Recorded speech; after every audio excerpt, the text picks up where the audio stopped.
What's up, everybody? Welcome to another episode of FLOYD Street'S Finest. I am your host, Jeff Greer. Of course, FLOYD Street'S Finest is a proud member of the Field of 68 Media Network. It is a really interesting time of the year for Louisville men's basketball, off to an 0-2 start. So I've got a little bit to chat about that, and then we'll get to our interview for this week's episode. It's with Brandon Huntley-Hatfield. I spoke to the Tennessee transfer and sophomore at Louisville for a little bit just before the Wright State game. So there's some context there so you don't get mixed up that we're only talking about the Bellarmine game and the preseason. So before we get to that, just a couple of quick points here. First and foremost, I want to make sure that you're all subscribed to all of the different places where there's great content from the Field of 68. They've got so many good podcasts. They're going to have nightly shows throughout the course of the season, all sorts of measured analysis and plenty of takes between the group. So make sure that you're following all of those podcasts and keeping up with them. They're available on a variety of platforms, from social media to YouTube, et cetera, et cetera. So make sure you're subscribed. And of course, if you are a big fan of FLOYD Street'S Finest, even if you're an average fan, go ahead and help a brother out. Head over to Apple Podcasts or wherever you get your podcasts. And if they have a rating and review system, leave a rating and review for FLOYD Street'S Finest. It's the only way, or at least it's a big way, that people can find our podcast and know to follow it along and listen whenever they can. Before we get to the conversation with Brandon Huntley-Hatfield, two quick things about Louisville's start to the season, but especially the Wright State game. All right. First and foremost, we talked about this all offseason. Louisville's roster and the group that Louisville has was going to struggle this year. Talked about it on my newsletter, jeffgreer.substack.com, which comes out every Thursday morning into your email inbox. Talked about it with Jack Grossman. Talked about it with a number of people that we have had on this podcast and elsewhere. Louisville was going to struggle this year. You're taking a group of 6 returning players from a 13-19 team. You're adding a guy who is a kind of a spot starter, unhappy with his role at Tennessee, a guy we're talking to today, and Brandon Huntley-Hatfield. So experience on a winning team. And then you're adding 3 newcomers. 3 newcomers between freshmen and a guy in Mike James, who is certainly I guess he's the 4th newcomer, is a redshirt guy coming back. And I think that's significant to remember because you're pairing that with a guy who has never coached before as a head coach. Now, you can have all sorts of ideas about what you want to do when you're a head coach. And when that day comes, what is that going to look like? And that's great. And every coach, whoever has wanted to be a head coach, hopefully is thinking in those terms. And I know Kenny Payne has been that way his whole career, getting ready for this moment. But there's certain things that when the moment arises, whether or not you have a plan for it, it's a lot different when the moment has arrived. It's very different.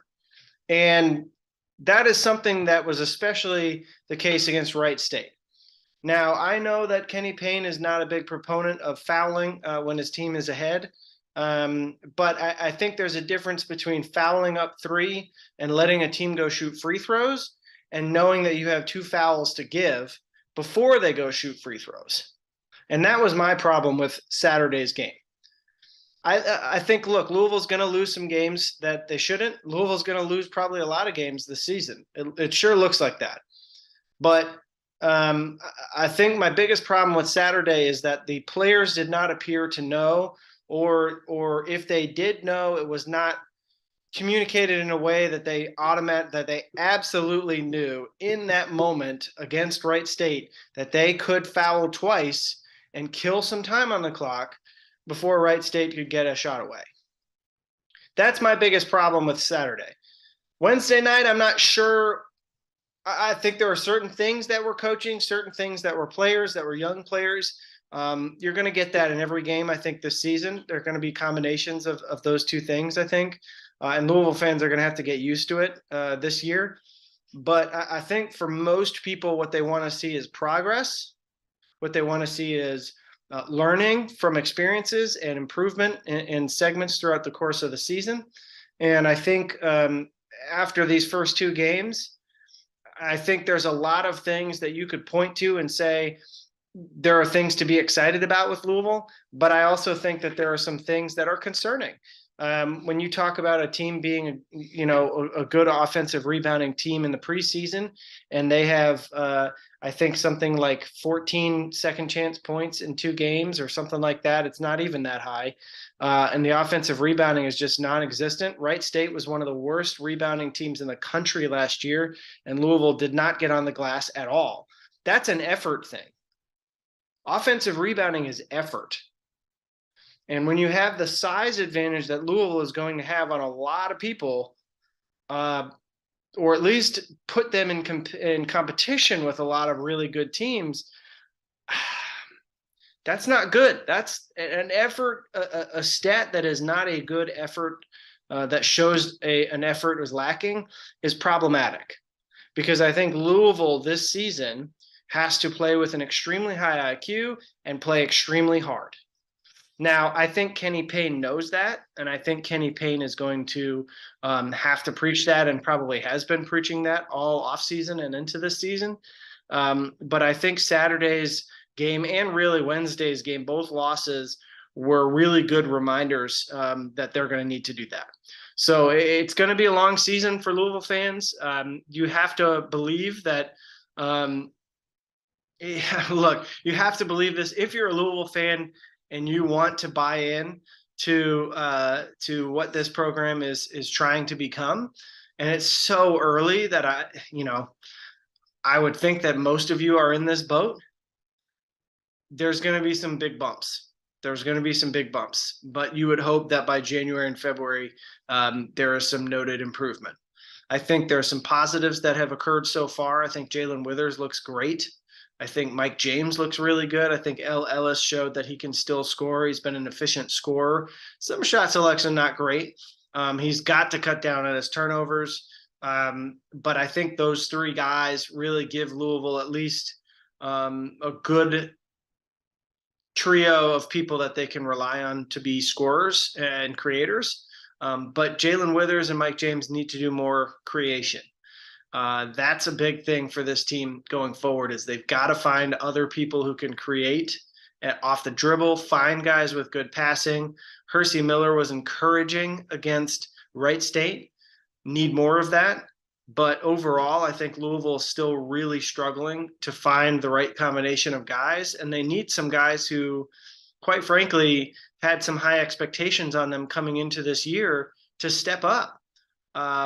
Aside from a few minutes in the second half against Wright State, I thought Sidney Curry in particular, for the first 2 games, it's very concerning. But again, 2 games. So there's plenty of time for a team that I don't think anyone who had reasonable expectations for Louisville coming into the season, I don't know that anybody really thought that they would be 20-10 and an NCAA tournament team right out of the gates, outside of maybe the locker room. Obviously I think they have to believe in themselves. But I think most people were reasonable in thinking that, look, this is probably a team in the ACC that's maybe somewhere in the 10 to 13 or 14 spot. I don't think they're the worst team in the ACC, but I certainly think they are going to struggle a lot in the league this year. And because of that, it's got to be performances that you're evaluating, and decisions and things that can help you see the long-term future of this program and the guys who are playing in it right now. So understand the frustration, understand a lot of the conversations around it. I see it too. But I also think that there's going to be a lot more of these moments in the next couple months. And then you would hope that they are the foundation upon which a more successful group, a better chemistry, and perhaps over time, more talent comes into the program, more depth at least anyway, will get Louisville into a better place. But for now, there's going to be some lumps. I've called it a learning year before. I'll call it that again. It's going to be a hard learning year for everybody involved in the program. And I think you're going to keep having results like the ones that they just had. But you would hope that if you're Louisville, the flip side of that coin is you were 2 missed shots and a smart move to draw a foul versus turning the ball over with 10 seconds left away from winning 2 very close games. Now, even if they had won both of those games, I think we'd all have some reasons to be concerned. And that wouldn't change just because they won 2 games. But it is funny how significantly different the razor's edge is on either side between a team that lost both games by 1 point and perhaps a team that would have won 2 games by a point each against programs that on paper you would say Louisville should be beating. So strap in. It's going to be a difficult season, but again, you got to hope that for Louisville's sake that they'll keep growing, they'll learn, and we'll see some improvement later this year. But for now, again, it's a learning year, and I think you should get used to it. And I certainly was already expecting it. But that's just my opinion. You don't have to agree with it. So with that, let's get to our conversation here with Brandon Huntley-Hatfield, and hope you enjoy this nice chat with the transfer from Tennessee. All right, we are joined by Brandon Huntley-Hatfield. Brandon, I like to call you BHH. Has that ever been a nickname for you coming up? No, not really, but no. It's pretty, okay. All right. Well, I'll call you that, and we'll say that's your new nickname here in Louisville. Obviously, the season already off to a start with the Bellarmine game on Wednesday night. I guess first and foremost, you've had a chance to get into the city and be here for a little while. What are your impressions, both of the city and of the university and the program? It's pretty cool. It's a new setting, new team for me, new city. The city's pretty cool.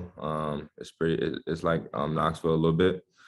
But I really just stay at the gym most of the time or in my room. I don't really be out and about or in the mix too much. But the city's pretty cool. The fans are very passionate about Louisville and the university. And then my new team has been amazing. It's all been pretty good. What were you like? How have you learned about the Louisville fan base? Because that's something that, whenever guys come in, and either come in for visits before they pick the school or once they've arrived, it really kind of quickly catches on that this is a different deal than a lot of places. So how soon did you pick up on that? And have there been any funny, I guess, moments that you've experienced with fans out and about? I could tell they were pretty passionate about just like when us players just like walking around, like regular students, regular people. And then people knowing who we are, and then them throwing up L's, saying go Louisville, have a good season this year, saying that they're rooting for us, and they expect great things, stuff like that.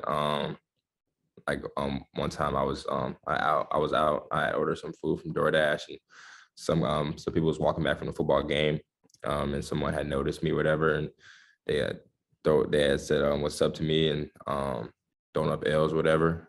So that just goes to show how passionate the students and the fans are about Louisville basketball and about UofL in general. Yeah, for sure. And it's all right there too. So when they're walking back from games and stuff, I mean, they're walking right by where you all live and work out and all those things. So I've seen varying stories about this, but the story of you deciding to come to Louisville, obviously, it was a big relationship with Kenny Payne and your conversations with him.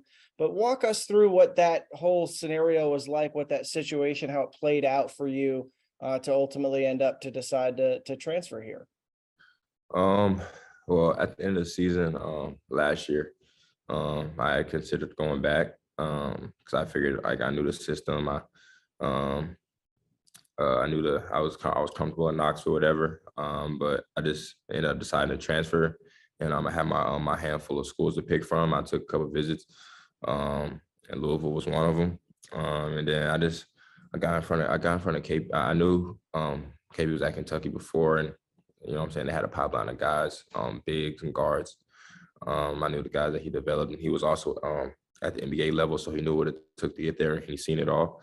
When I first got to Louisville, I just had a conversation with him. He asked me what I wanted for myself as a basketball player, and I gave him like the short answer. Pretty much what every athlete says. When he told me, just, you know what I'm saying, I'll be real with him. I told him how I seen myself. I told him I felt as though my talent level, my work ethic, I was a lottery talent. Last year, I just wasn't able to show it too much. And then he would just tell me that he would allow me, you know what I'm saying, to play with confidence and allow me to be myself. And then just by him saying that, I felt like it put me at ease a little bit. Because that's all I really needed was this a coach to have confidence in me, to allow me to go out there and play my game, play hard and compete at a high level. On top of that, he developed a lot of guys, and he was at the NBA level, which is where I want to get to. So obviously he knows where to take any play there as well. He just get in front of me and getting in Louisville, seeing the campus, seeing the facilities, and I just felt comfortable opening up to him about what I wanted. So I just felt like that was the best decision for me and my family. Well, we've heard that a few places of the way that KP approaches conversations with people and relationships in general. We've seen that back from his days at Kentucky. You see it every time any of his former Kentucky guys would see him in the NBA. It was obviously a nice reunion and big hugs and all that stuff. What is it about him from a relationship building standpoint that sets him apart? Because it just seems like he develops real, genuine, long-running relationships with people. And you know, this is a business. I think it's hard for people to probably build those relationships, but he has figured out a way to do it. I think just trying to keep it in 100. I mean, keeping it telling everyone the truth, telling the players the truth. No matter if that's not what they want to hear. And really just, like, you know what I'm saying, like having those connections with those powerful people, decision makers at the NBA level or scouts, whatever. Us talking to them, him bringing them to our practices, and sometimes having us talk to them or whatever, or not them talk to us, or him telling us what they have said or this and that. Just always keeping it real. And for me, it's more of like a father figure in a sense. Like I'm saying, he played the game of basketball. He was at the NBA level. Like I said, when I first got in front of him and started talking to him, I felt at ease, just being comfortable with what I wanted. Him saying that he believed in me and this and that, and what he expected, what he wanted from me. And that's how I see myself all along. I just haven't had anyone tell me that in a long time. And then ever since I got here, I've just been putting the work in to show everybody what I've put together. And then just him keeping it real all the time is what keeps those relationships going. I think something that's really important, and I've had this conversation before with Jalen over a couple seasons that he's been here, where it's kind of like when you're able to play the way that you feel like best suits you, that gives you that much more confidence to go out there and do what you think you're capable of and try to help your team. So when you're sitting down and thinking about your game and who you are as a basketball player, like, how would you describe yourself? Like, you're at your best because you're doing X, Y, and Z. What are those things? I feel like I'm at my best when I'm rebounding at a high level, getting 10, 12 rebounds a game, offensive rebound and defensive rebound. Playing defense and being at a high level, I don't ever want my man to score on me. Sometimes in the game, I can't control certain things, but I try to compete at a high level all the time, play defense at a high level, play hard, physical, getting a couple block shots a game. Now I feel like I'm more athletic. I feel more light on my feet, so I can get rotational blocks now.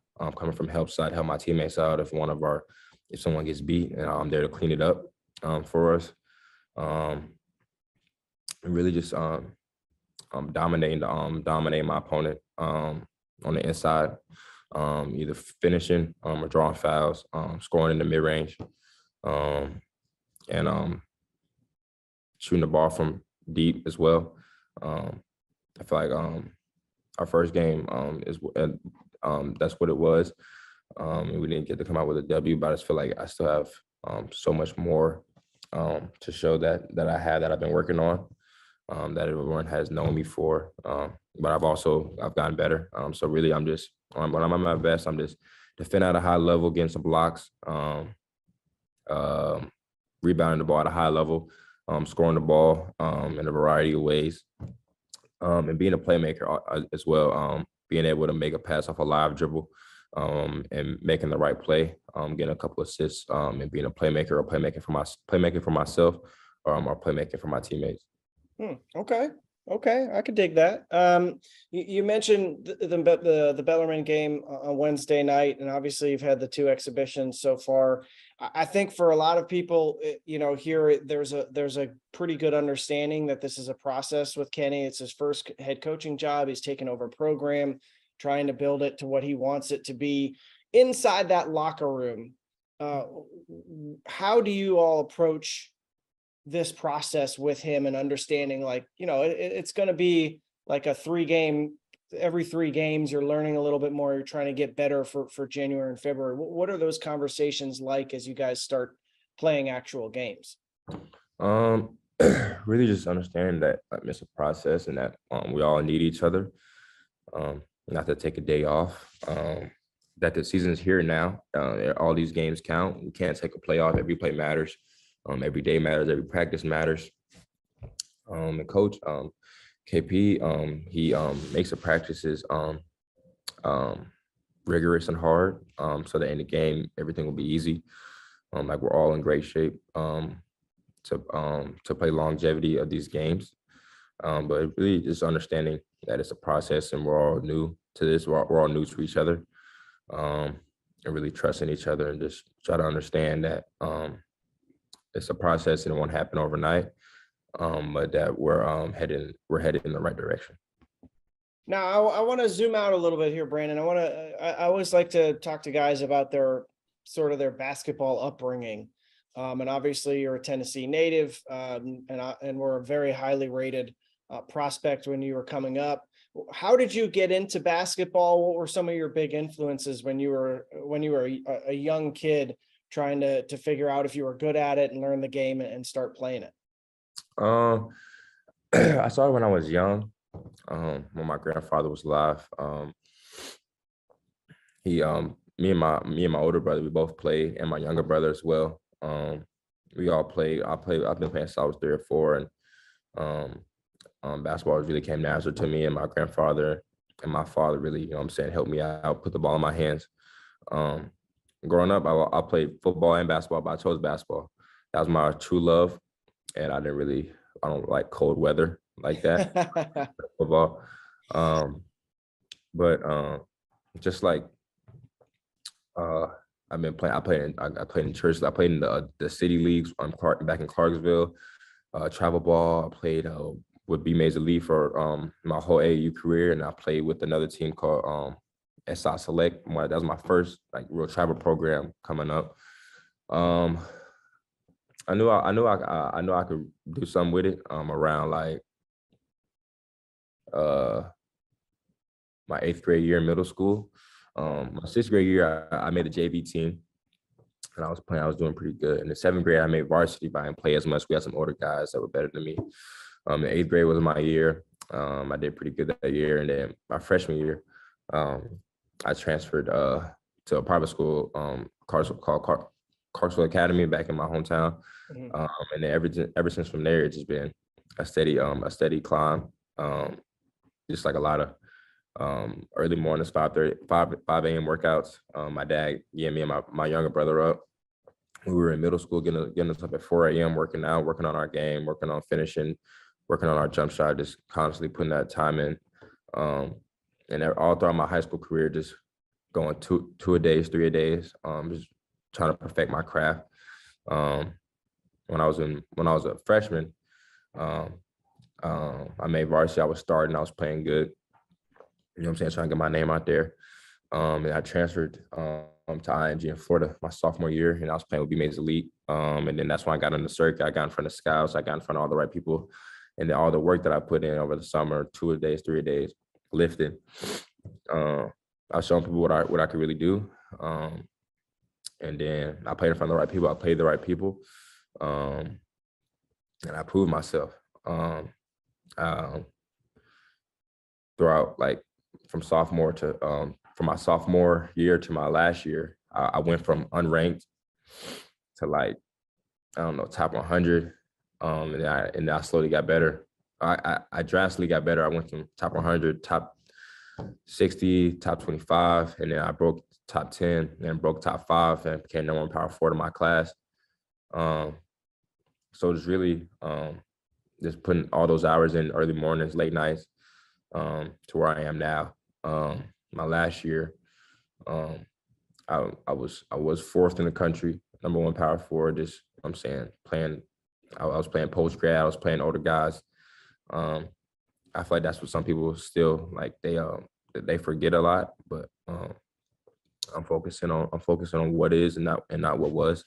I'm still that player, but I'm better now. I'm more physical. I move better. I think the game better. I play with a better motor.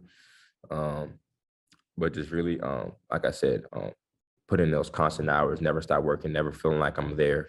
I always feel like if I'm not working, I feel like someone's always getting better than me. I mean, someone is getting better. If someone is putting in more work than me and they're getting better than me, so I always got to stay in the gym. I feel like I'm never there. Even when I do, God willing, I make it. So I want to get. I still feel like I'm never there. I always got something to improve on. But it's just having that constant discipline on what you want, and knowing that nothing hard, nothing easy comes, or you can't get whatever you want out of life without hard work, and perseverance, and discipline. That's what my family instilled in me. Just staying on a schedule. I'm a schedule-oriented guy. Really just, so I practice that discipline every day. Like, even throughout our season, I get up 6 o'clock in the morning, get my workout in before class, and I got practice, and then get shots of a workout after practice. You know what I'm saying? Just always trying to get better, trying to get better, trying to get better. Like, I'm never there. I feel like that'll always keep me where I need to go, and, like, it'll get me to where I need to go. And it won't allow me to take a day off or allow other players to get better than me. So just having that constant discipline and work ethic is what really helped me in my upbringing. Absolutely. I have to remind folks, I feel like people kind of forget this about you reclassifying. I mean, that takes maturity. That takes, that's a big step for you, for anyone to do that. How did that impact you? How did that, I guess, change your way of thinking, or did it just kind of cement what you had been thinking when you were coming up? Well, initially I wanted to finish out my high school career. I wanted to go back. I wanted to graduate with class 2022, but things didn't go as planned. I chose to reclass.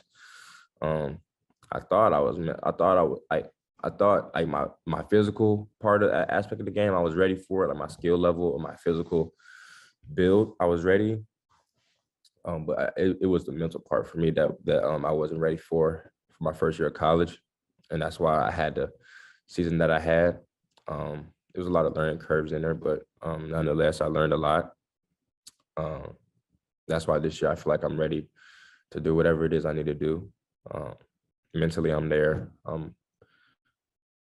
all there. And that's what people like. If I would have reclassed earlier, like, I reclassed so late, then I went to school right after. But if I would have, people would understand is, if I would have reclassed early, like, around like December or whatever, around that time, then I would have been a McDonald's All-American. I would have been all that. But I chose to be class late because it was a late decision. But nonetheless, every decision that I made has been from the betterment of my career. And I learned a lot in my first year, from the physical aspect of it and the mental aspect of it. And now I'm just putting it all together now. And we've had one game under my belt in my sophomore season. I feel like this is my breakout season. I feel like I'm gonna make everybody remember who I am. So that's just where I'm at with it. But it was just the mental aspect of the reclassification for me. But I'm done with that now. I'm just ready to go. Yeah, I mean, it's a big, going to college is a big deal for any young person. It's a big change, especially when you're a college athlete. All right, we're gonna do a quick lightning round here, Brandon. All right, so the first one, I always like to ask guys, and I've offended a couple of the smaller guards when I've asked this because they can't dunk. But do you remember your first dunk? My first dunk, it was 8th grade. 8th grade, okay. Yeah. Were you like a big kid when you were in middle school? Yeah, I was always tall, but I wasn't like as big as I am now. Okay. What do you remember the dunk specifically? Like what happened? What are the details around it? Yeah, I just went off one leg, off my left leg. I think it was a fast break. And I went off, dunked with my right hand. What was the crowd reaction like? They was yelling, but it wasn't nothing spectacular.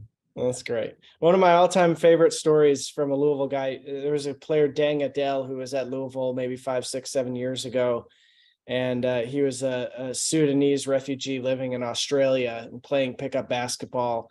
And he said he got about to the peak of his jump and was like, "Oh my God, I'm going to be able to dunk." Like in the middle of the moment, he's like, "Oh my God, I can dunk it." And then he dunked it. I thought it's just like, it's such a big moment in everybody's career. I love in the UofL media guide, they'll ask you so they'll give you some prompts and you've got to give a quick answer to it. And the one that stuck out to me the most was when people walk into my room, the first thing they'll notice is the aroma is what you put to. What's the aroma, Brandon? What do you got? You got some essential oils? What's going on in your room? I like to smell good things. I like to smell good like myself, but like my room, I like for it to smell good. So I got like I had one. It was like this candle from Bath and Body Works. It was a blueberry pancakes. I swear, Yeah. it was the best candle you'll ever smell in your life. And I had some cinnamon. I had what was it? I had some it was a pumpkin something candle. But I always got my bathroom with a candle, my room with a candle, and our living room with a candle. So oh wow, okay. I try to light it, but I don't want it to burn all the way too fast. Mm-hmm. But when you come in, it'll always smell good. And I also got the cleanest room out of everybody. Wow, okay. Yeah. That's good. Where did that come from? Have you always been super clean? Yeah. Ever since high school, I always trying to make my bed in the morning before I go. Just the little things, trying to like accomplish something small in your day so you'd want to accomplish other things. But I always want a clean knit room, so I can walk around freely in there. I want to have a nice made bed when I come back to lay down for the night. I just want everything in order. I have a little OCD, but not too much. Mm-hmm. Like my closet is color coordinated. That's how I make my bed every morning. Wow, I'm impressed, man. This is I don't do that. I'm old. I don't do that at all. That's great. I think at some point you gotta get a camera with you to go candle shopping. I think that would be hilarious. Yeah. Awesome, man. Well, thank you so much for your time. I really appreciate your insights and great chatting with you, and best of luck the rest of the way this season. All right. Yes, sir. Thank you.